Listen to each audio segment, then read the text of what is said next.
Hello, and welcome to another episode of The Well-Appointed Mystic. If you can't tell, there's a big brown cardboard box where there's usually a pile of tarot decks. That's because I'm going to do my first, well, I don't know if that's technically my first ever unboxing, but it is a little bit. I'm not sure how people feel about unboxings, but this past week, Llewellyn did their Mabon sale, and I took full advantage of it. So I'm going to spare you the cutty noises and get all this stuff out of the box and show it to you. So hold on. Okay, so let's talk about what was inside the box. I went ahead, opened the box, got all the paper off, and then took all the cellophane off of everything so that we would not have a creepy ASMR experience here. So let's start. So I ended up buying 5 books and 3 decks. The discount was irresistible, and I just received a notice today that they that it's still going on, and did I want to buy anything else? I was like, possibly, because I love when they have sales, because I'm a woman on a budget, and so it really makes a huge difference to me when these are discounted, and I would rather buy them directly from Llewellyn than through Amazon and that kind of thing. So I'm going to start with the books. First up, I did go ahead, this is following my post a couple weeks ago about Llewellyn's annuals. I did go ahead and buy 3 because they were on sale. They came out to be about $10 a piece, maybe $12. So very, very reasonable. 100% worth it for me. So I got The Witch's Companion, which is a book that I've had in the past. I have not looked at this at all. I do like the cover. They did a little embossed gold paint emboss. It's not foil. Well, maybe it is. It's a matte foil. Very shiny cover.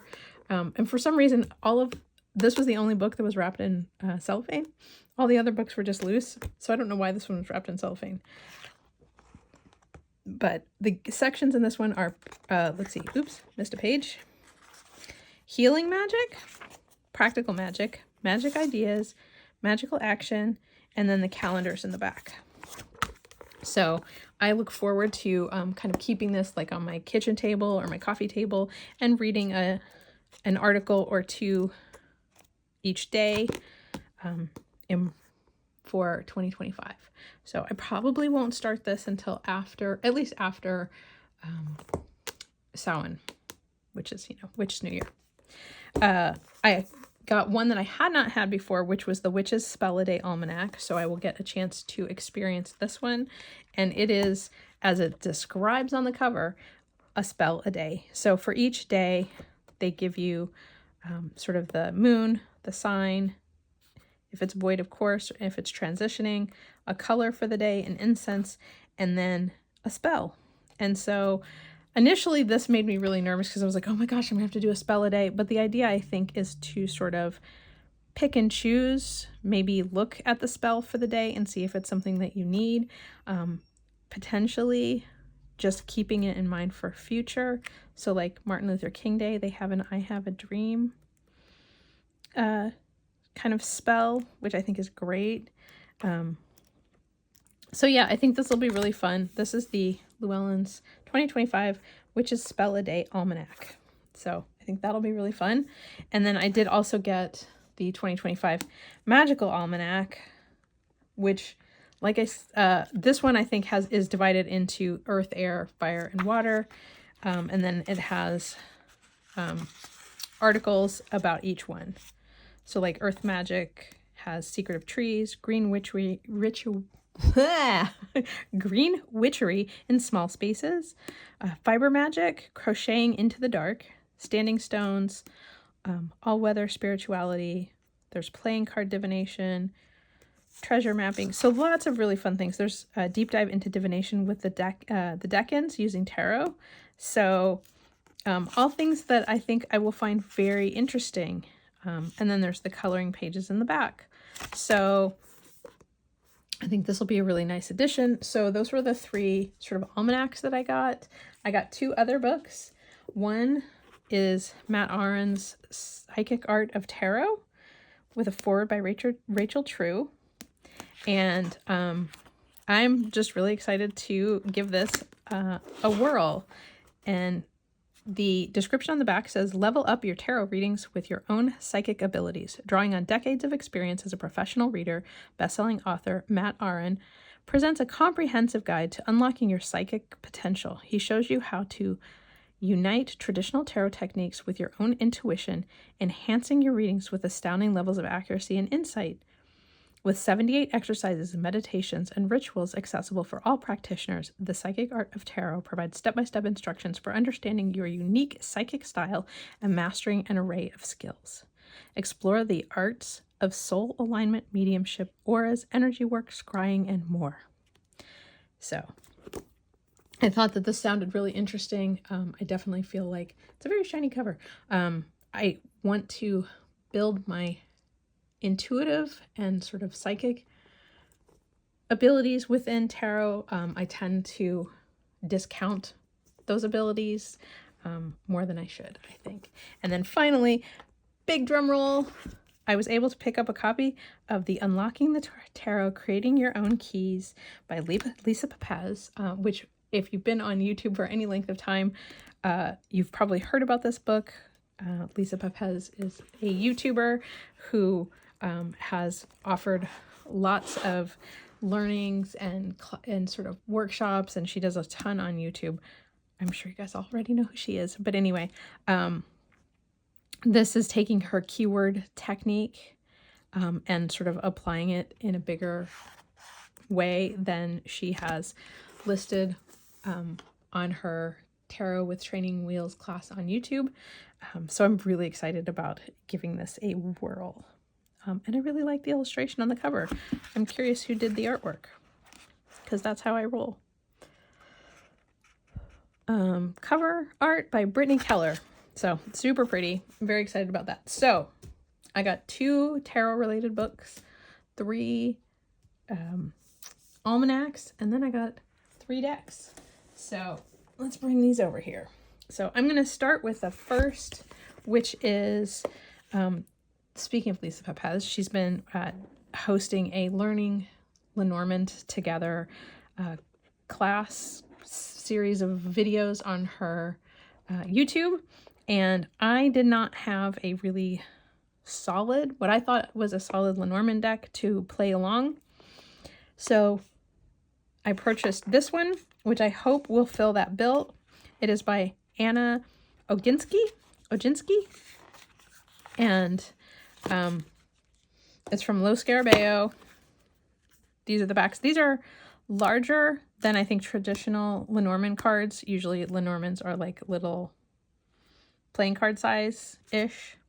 And this is, I'm going to grab just a standard Llewellyn tarot card to use as comparison, just so you can see. So this is a standard Llewellyn tarot. So it's a good 1/4 of an inch taller and 1/2 an inch-ish, maybe a little more wider. So it feels more like an oracle size. But let's start at the beginning. How about it? So I feel like I looked at a lot of the images. Online, and I feel like these had very clear representations of each of the cards. No question that's a clover, a ship, house, tree, clouds, snake, coffin with the death's head moth on there, bouquet. Oh, I like that the bouquet says Carpe Diem in there. The scythe, the whip, birds, owls, child, fox, bear, stars, stork, dog, tower, garden. This is probably the only one where I might have stumbled a little bit, but it does very clearly say garden on it. And it doesn't look like any of the other cards. So I think that's pretty good. Mountain, Crossroads, Mice, Heart, Ring, Book, Letter, Man. Wow, does he not look like something out of a romance novel? Woman, Lilies, Sun, Moon, Key, Fish, Anchor. I'll have to look up what Festina Lente means. I'm sure it's Latin for something. And Cross. So I think that this is going to be a really good Lenormand to learn on. And I am looking forward to getting started. And I don't really mind. It is all matte finish, so I think it'll shuffle nicely. Should we shuffle? Let's shuffle. Yeah, it's a good flexible cardstock, so I can shuffle sideways, even though these are pretty big. Since it is only 37 cards. Okay, that didn't go well. Let's try that again. How about it? There we go. So, good flexibility. I think I'll definitely shuffle these sideways because my hands are so small. I have like little baby hands. But yeah, so I'm really excited about working with these. I do think these are really pretty. So I think that will inspire me to use them more and really get my Lenormand learning on. So that's the Romantic Lenormand. It was Lo Scarabeo through Llewellyn. And if you are curious, the retail price was $21.95, but I did get these on sale. So next up is the Steampunk Faerie Tarot. This is a Pamela Chen, illustrated by Ashley Cassidy.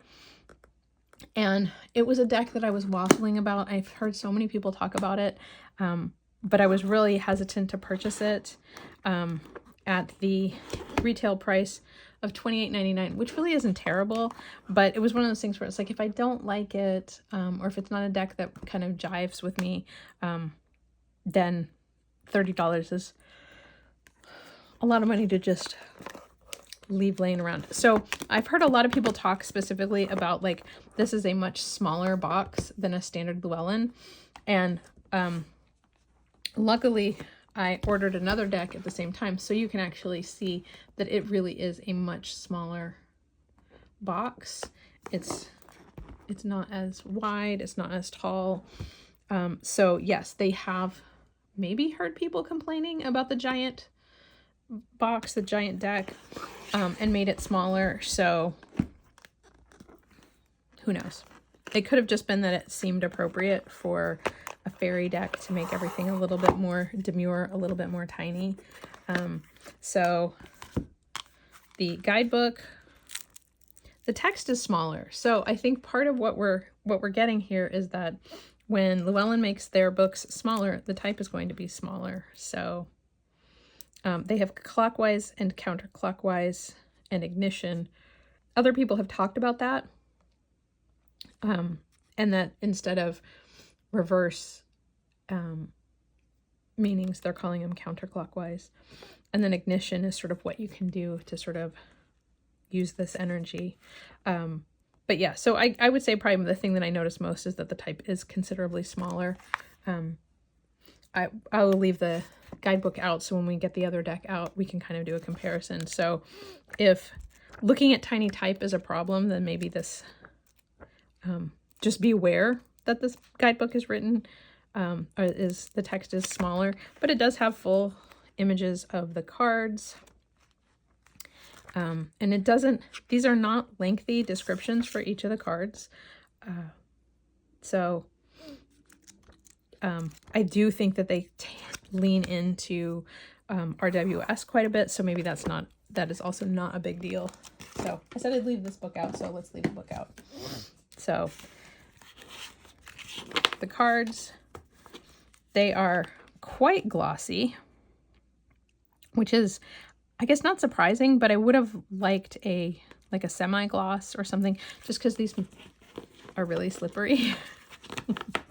I'm going to feel like such a butterfingers. I'm so clumsy anyway that I feel like this just makes the whole thing worse.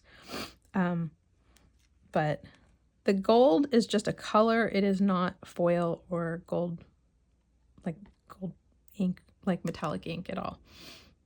But I know a lot of people have talked about how wonderful it is that even if this is a Faerie deck, which tends to feel very European, there is some diversity in the characters. You know, some are purple, some are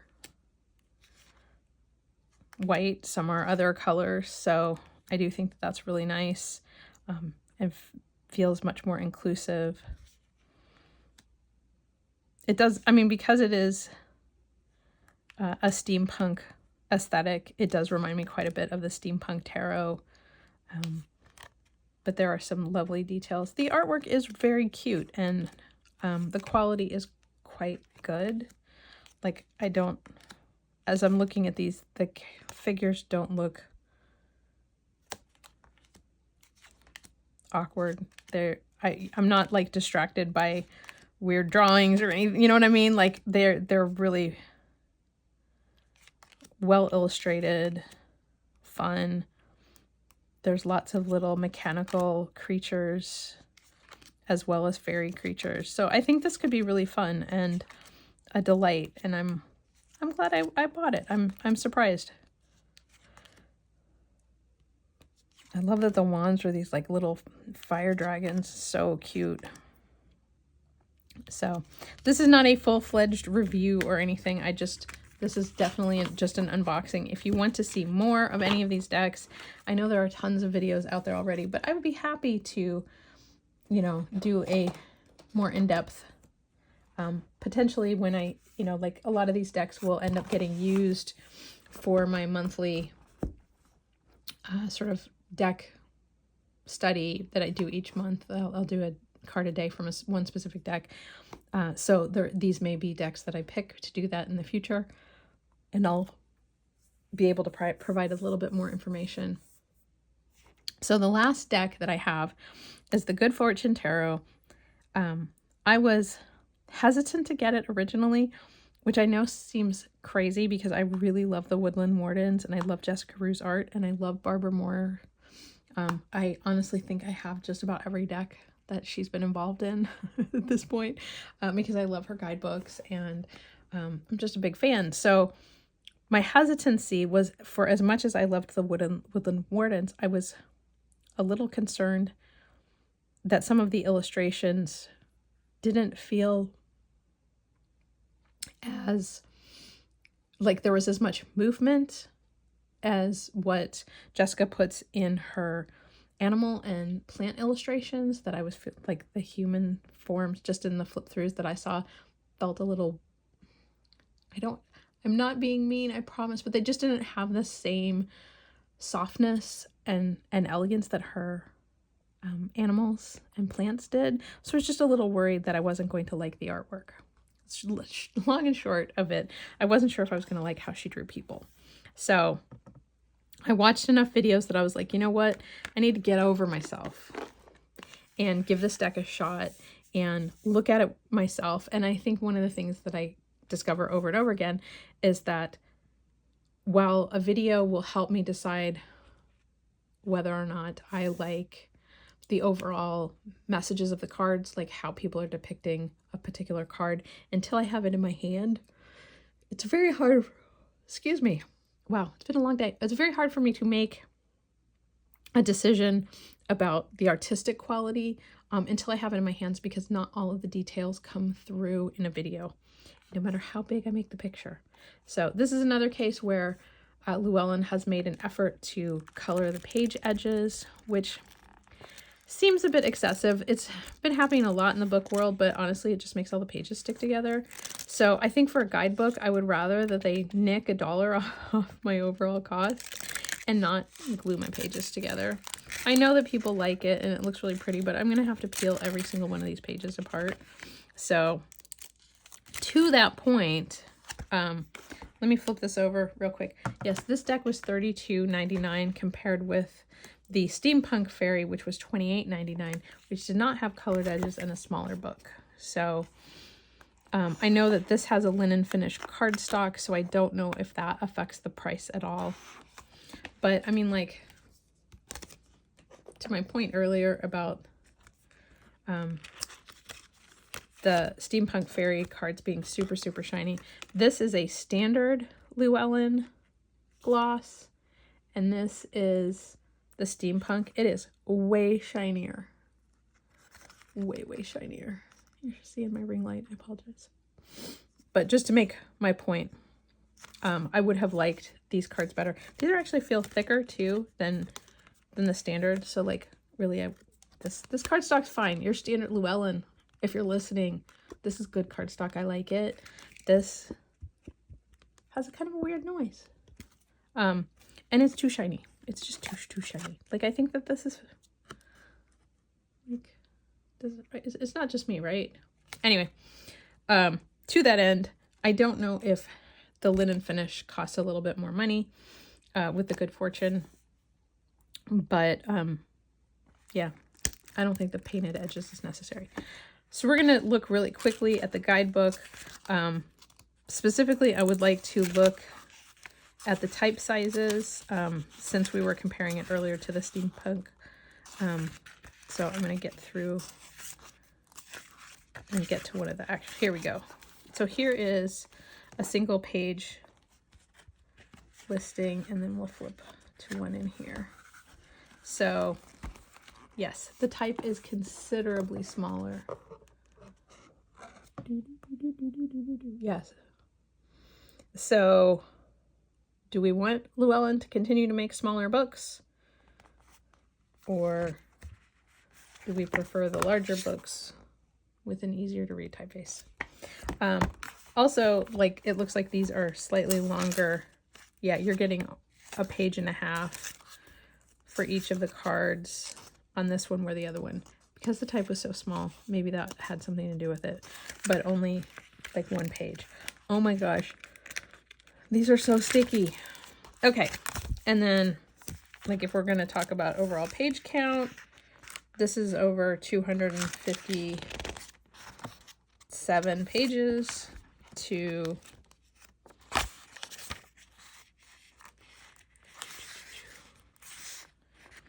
7, 9, 11, 211. So while the page count is not dramatically different, so it's a couple signatures, I don't know.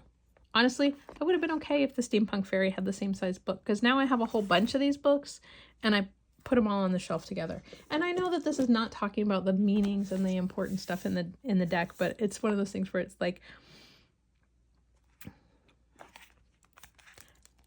in order for me to use these effectively, make it easy for me to use. And I realize a giant book isn't everybody's cup of tea, but I really don't mind it. They're nice books. They hold up really well. And I do abuse them because if I use a deck for an entire month, I basically just carry this book around with me for the entire month. So, yay, big book. Boo on the blue painted edges. They're making my pages stick together. So, on to the deck. We'll just do a real quick, because we've already been here for a while. So, you guys have all seen this deck 1,000 times already, I'm sure. But I thought I would go ahead and just look at it myself. I do think it's really pretty. Like, I think it's a case where, like, seeing it in person has a lot more... there's more like little tiny painterly details. You probably can't even see it, but there's just, you can see like paintbrush lines creating the shadows on her legs, on the rocks. You can see little tiny paintbrush strokes for the grass. It's really, and I do love this. I love that you can do this. So, very cool.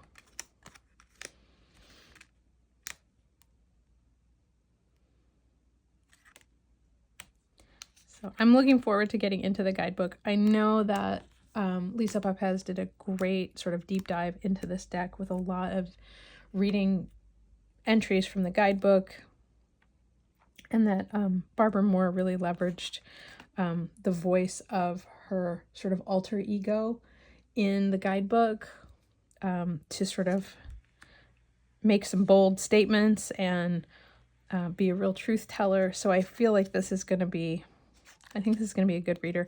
I'm not sure how soon I will work with this because it does feel more like a,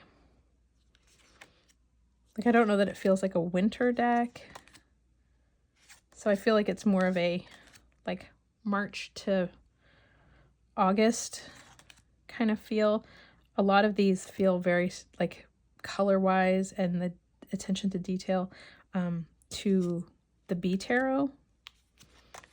So, which has also been a deck that came as a huge surprise to me how much I liked it. There's this is a great illustration. These are fantastic. So I feel I was totally misrepresenting when I said I didn't think that I would like the artwork, and then I was worried that it would feel like not as graceful as her animal illustrations, and I freaking love this. It's so, this is the first time I've ever said I would love a 5 of Wands card, so go Jessica. Oh my god, this one too, the 7 of Wands. Look at how amazing.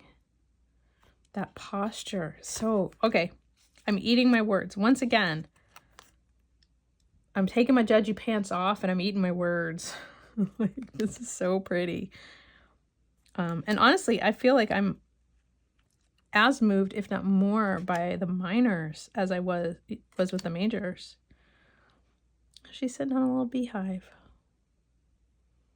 So great, so great. I'm really, oh, is this another case where it kind of looks like it's close. I do like that they're facing each other.